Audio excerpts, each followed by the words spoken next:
Students, this is doctor Veena और आज की इस क्लास में हम फीलिंग एंड इमोशन के टॉपिक को डिस्कस करेंगे। ये जनरल साइकोलॉजी का एक बहुत इंपॉर्टेंट टॉपिक है। एक तरह से मैं बोलूँ तो एक एलिमेंट्री टॉपिक है, बिल्कुल स्टार्टिंग का फेज जो होता है ना वो है, क्योंकि फीलिंग एंड इमोशंस क्या होते हैं। एक्चुअली फीलिंग या इमोशन का संबंध हमारे अफेक्टिव मेंटल प्रोसेस से होता है।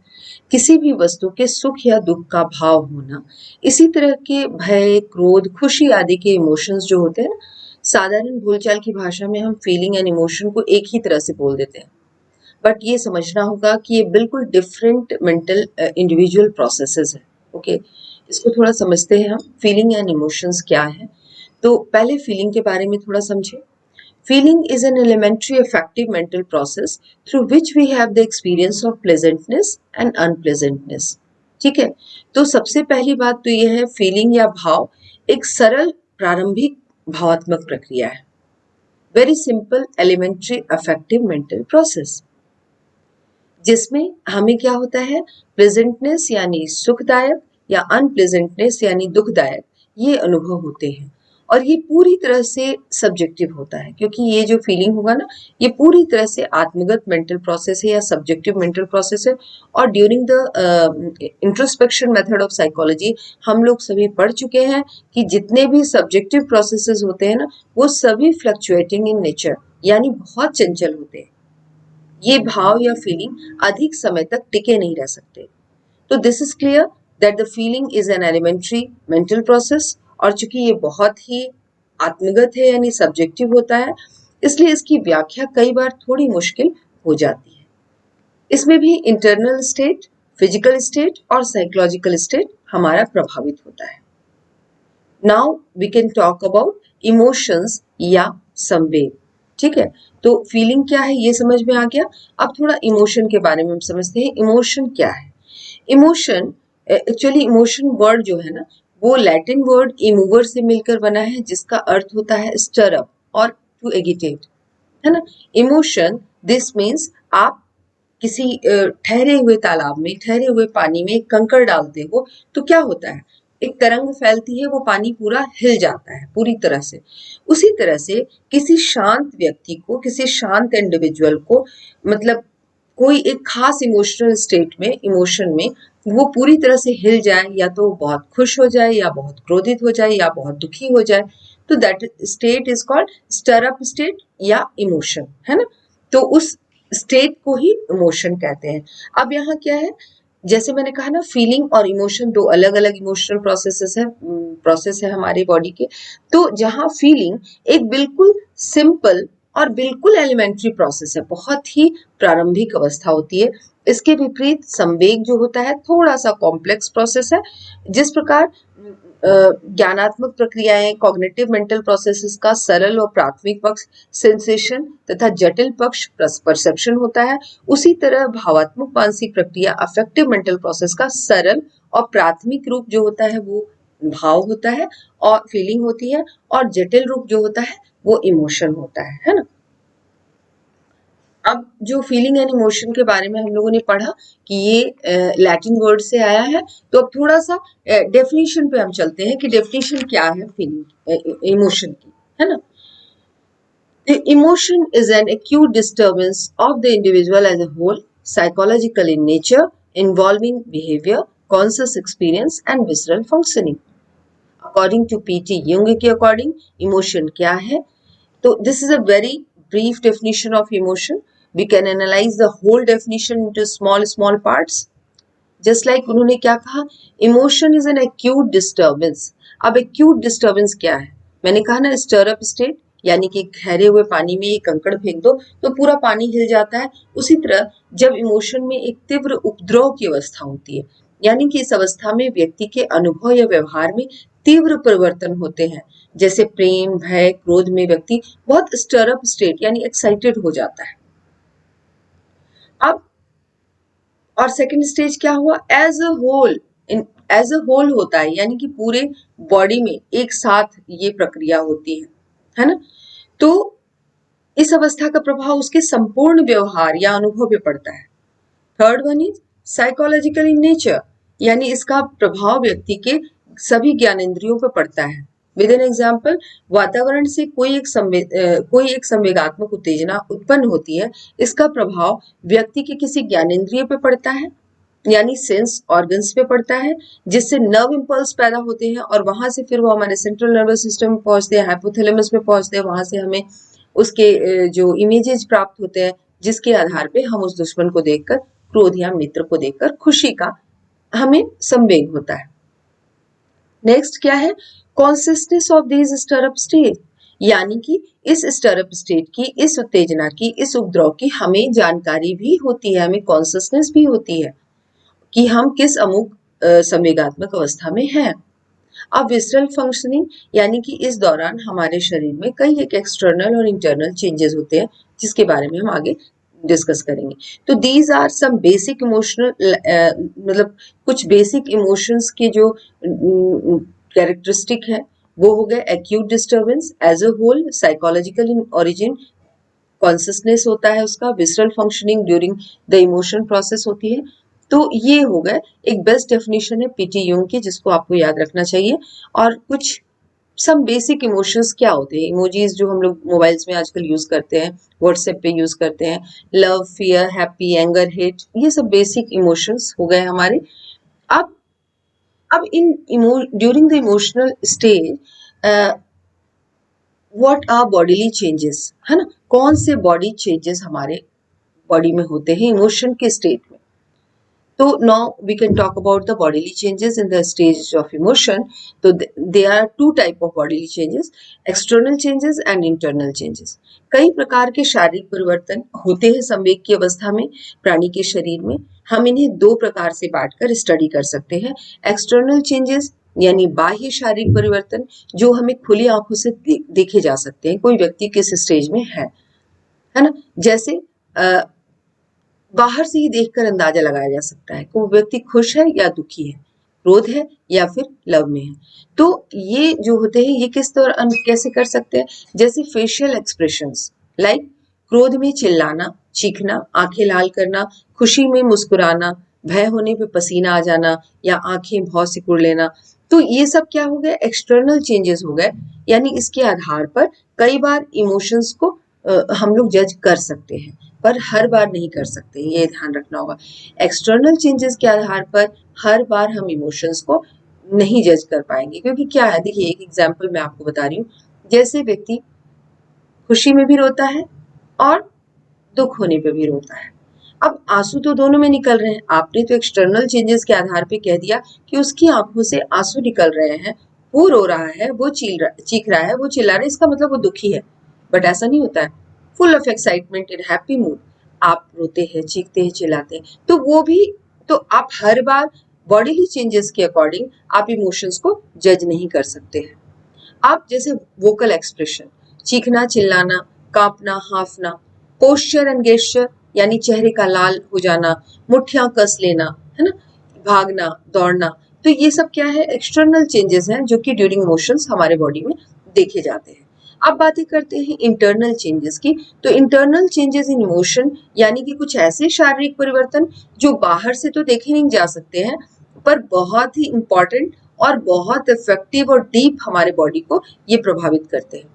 हम कह सकते हैं बहुत सारे सीरियस चेंजेस होते हैं, like changes in respiration, changes in digestion, changes in blood circulation, changes in psychogalvanic reflex.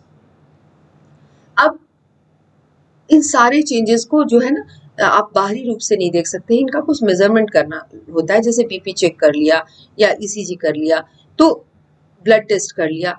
तो ब्लड टेस्ट वगैरह जो इमोशनल स्टेट में ब्लड सर्कुलेशन जो पढ़ते हैं, अब इन स्टेट में ब्लड कॉम्पोजिशन में भी चेंजेस आते हैं। जैसे रेड ब्लड कॉर्पुसल्स की मात्रा व्हाइट ब्लड कॉर्पुसल्स की अपेक्षा अधिक बढ़ जाएगी और ग्लाइकोजन की मात्रा भी ब्लड में बढ़ जाएगी, है ना। मैंने एक टर्म यूज किया था कि चेंजेस इन साइकोगैल्वेनिक रिफ्लेक्स, यानी इमोशनल स्टेट में हमारे स्किन की इलेक्ट्रिकल प्रॉपर्टीज में भी परिवर्तन होता है और इन्हीं परिवर्तन को साइकोगैल्वेनिक स्टेज यानी स्किन रेजिस्टेंस भी कहते हैं। अब इन सारे एक्सटर्नल और एक्सटर्नल जो चेंजेस हो रहे हैं हमारे बॉडी में, इसे समझने के लिए हम एक सिंपल से एग्जाम्पल द्वारा इसको समझते हैं। जैसे यदि व्यक्ति बहुत क्रोध में है, बहुत एंगर में है, ठीक है, तो during the anger emotion what are the bodily changes, तो दो टाइप ऑफ बॉडीली चेंजेस होंगे जैसे कि हमने डिस्कस किया, एक्सटर्नल चेंजेस और इंटरनल चेंजेस। अब एक्सटर्नल चेंजेस में क्या होंगे, जैसे फेशियल एक्सप्रेशन आप इस फोटो में देखिए, आंखें लाल हैं, होंठ फड़क रहे हैं, भौहें टेढ़ी हैं, नथुने फूले हुए हैं। वोकल एक्सप्रेशन में ये क्या कर रहे हैं, ये तो ये बहुत चीख रही है, बहुत चिल्ला रही है, गुस्से में लाल है ना। या कोई व्यक्ति क्या करेगा, गुस्से में बहुत चुप हो जाएगा, मुंह फुला लेगा। तो या आवाज उसकी कैसी होगी, आवाज बहुत पिच बहुत लाउड हो जाएगी। अब इन वोकल एक्सप्रेशन पर learning, culture, prejudice, past experiences का भी काफी प्रभाव पड़ता है। यानी कोई व्यक्ति जब चीखता है एंगर में, तो उसमें जो अब्यूजिव लैंग्वेजेस भी कई बार यूज करता है, तो उसमें उसकी culture, learning, prejudice, past experiences का काफी प्रभाव पड़ता है। Now the next bodily changes जो मैंने कहा कि बहुत डीप हमारे बॉडी को प्रभावित करते हैं, वो है इंटरनल चेंजेस। यानी ड्यूरिंग द एंगर स्टेज वो कई तरह के इंटरनल चेंजेस भी होते हैं। जैसे ड्यूरिंग एंगर एड्रेनल हार्मोन का सिक्रेशन बहुत ज्यादा होने लगता है, जो हमारे सभी विसरल फंक्शन जैसे रेस्पिरेशन को रेगुलेट करते हैं। एड्रेनल हमारे एड्रिनल ग्लैंड से सिक्रीट होने वाला एक हार्मोन है और ये हमारे मस्तिष्क में पाया जाता है। बेसिकली ये हमें किसी भी स्ट्रेसफुल सिचुएशन में फाइट और फ्लाइट मोड में ये ले जाता है ना। तो फाइट एंड फ्लाइट मोड क्या है, यानी या तो आप उस स्ट्रेसफुल सिचुएशन से फाइट कर लो तो भी आपका स्ट्रेस दूर हो जाएगा, और या फिर उससे भाग जाओ तो भी आपका स्ट्रेस दूर हो जाएगा। तो वो स्टेट में ले आने का काम, जैसे एक एग्जांपल समझिए, जैसे अगर सांप आपके सामने आ जाता है तो आप सांप को देख के या तो फाइट करो या फ्लाइट करो। किस स्टेज में आप स्ट्रेस फ्री होगे, आपको भागना ही होगा। आप भागोगे तो आप उससे दूर हो सकते हो, या अगर एकदम एक्सेसिव ऐसी सिचुएशन आ गई, सीरियस सिचुएशन कि अब वो काट ही लेगा, आप भाग नहीं सकते, तो आप या तो उससे फाइट करोगे, है ना। तो दो ही स्टेज होता है जिसमें हम स्ट्रेस फ्री रह सकते हैं, फाइट मोड या फ्लाइट मोड। अब एंगर की सिचुएशन में क्या होगा, excessive sugar from liver to blood. अब हमारा लीवर जो है बहुत ज्यादा ब्लड जो है वो बहुत ज्यादा शुगर जो है वो ब्लड में छोड़ने लगता है, तो ये भी प्रॉब्लम आ जाती है, जिससे हाई बीपी की समस्या होगी, हार्ट अटैक की समस्या हो सकती है। तो ये जो अंदर के चेंजेस होते हैं ना, इंटरनल चेंजेस होते हैं इमोशन के दौरान, वो हमें ज्यादा डीपली हर्ट करते हैं। तो हमारे ब्लड में या हमारे ब्लड प्रेशर में और इमोशनल स्टेज में हमारे बॉडी को बहुत ज्यादा ये इफेक्ट करता है, जो हमारा इमोशनल स्टेट के अकॉर्डिंग जो बॉडीली चेंजेस होते हैं। अब क्वेश्चन उठता है कि इन जो इमोशंस की बातें हम कर रहे हैं, तो ये इनका विकास कैसे होता है, कैसे एक छोटा एक इन्फेंट जो है, बच्चा है, छोटा शिशु है, वो कैसे ड्यूरिंग द डेवलपमेंट फेज वो इन सब इमोशंस को सीखता है। तो इसके लिए एक इसके दो मुख्य प्रकार हैं। जैसे एक तो है कि वो आयु के अकॉर्डिंग सीखेगा या मैच्योरिटी के अकॉर्डिंग सीखेगा, और दूसरा है वो लर्निंग के अकॉर्डिंग सीखेगा। जैसे development of emotions in a individual, तो इंडिविजुअल में क्या होगा, दो तरह से, एक तो मैच्योरिटी के अकॉर्डिंग वो सीख रहा है, यानी कि अपनी आयु और अनुभव बढ़ने के साथ साथ वो बच्चा सीखेगा, और दूसरा होगा कि वो लर्निंग स्टेज में, यानी जिस लर्निंग इन्वायरमेंट में वो रह रहा है उसके इन्वायरमेंट के अकॉर्डिंग वो उन चीजों को लर्न करेगा। अब फर्स्ट मैंने कहा ना मैच्योरिटी, तो मैच्योरिटी यानी परिपक्वता का अर्थ वैसे स्टेज से है कि जैसे जैसे उम्र बढ़ती है इमोशंस को बच्चा पहचानता है और सीखता है। जैसे इमोशनल रिस्पॉन्सिबिलिटीज वो सीखते हैं, इमोशनल अंडरस्टैंडिंग सीखते हैं, इमोशनल असर्टिवनेस सीखते हैं, इमोशनल ओपननेस सीखते हैं, इमोशनल ऑनेस्टी सीखते हैं। इन तरह के इमोशंस को वो धीरे धीरे ग्रास्प करता है जैसे जैसे उसकी आयु बढ़ती है, जैसे जैसे उसकी मेच्योरिटी बढ़ती है। बट कई चीजों को वो लर्निंग के द्वारा भी सीखता है ना।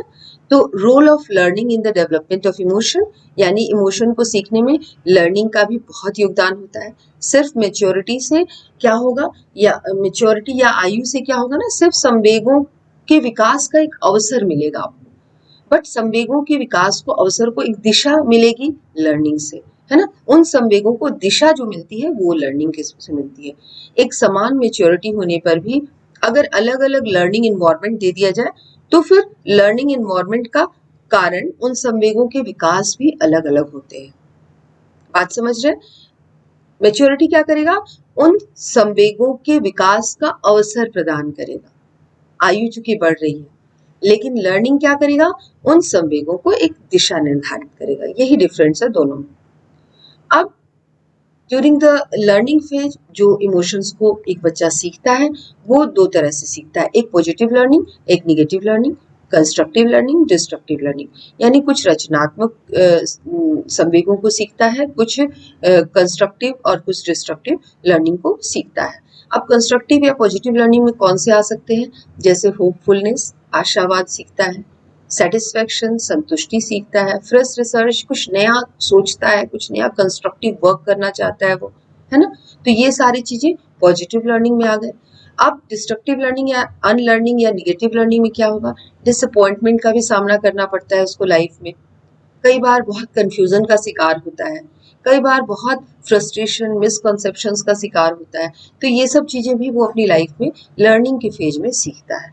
तो इस तरह से जो इमोशंस है वो दो स्टेजेस में सीखा बच्चा, एक है मेच्योरिटी या आयु के अकॉर्डिंग और दूसरा है लर्निंग एनवायरनमेंट उसको जिस तरह से मिलता है। तो ये इस क्लास में हम लोगों ने क्या क्या सीखा कि व्हाट इज इमोशन, है ना, फीलिंग्स क्या है, इमोशंस क्या है, इमोशंस के पूरे डेफिनेशन को हमने समझा, है ना। During the emotion what are the bodily changes in our body, कौन कौन से एक्सटर्नल और इंटरनल चेंजेस होते हैं, है ना।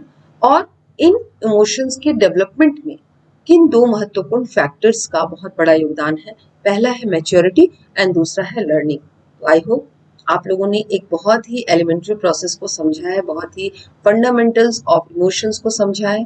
तो बहुत इंपॉर्टेंट ये टॉपिक है जो कि जनरली हम परसेप्शंस वगैरह पढ़ने के पहले ही इसको पढ़ते हैं, क्योंकि परसेप्शंस क्या होगा ना, थोड़ा सा फिर मतलब उसमें मीनिंग जुड़ जाता है। परसेप्शन जैसे इमोशंस में मीनिंग कम जुड़ते हैं, परसेप्शन में मीनिंग बहुत जुड़ जाता है, तो फिर वो थोड़ा सा कॉम्प्लेक्स प्रोसेस हो जाता है, मेंटल प्रोसेस। और इमोशंस जो है, फीलिंग्स जो है, ये बहुत एलिमेंट्री मेंटल प्रोसेस है जिससे रिलेटेड क्वेश्चंस बहुत ज़्यादा आते हैं।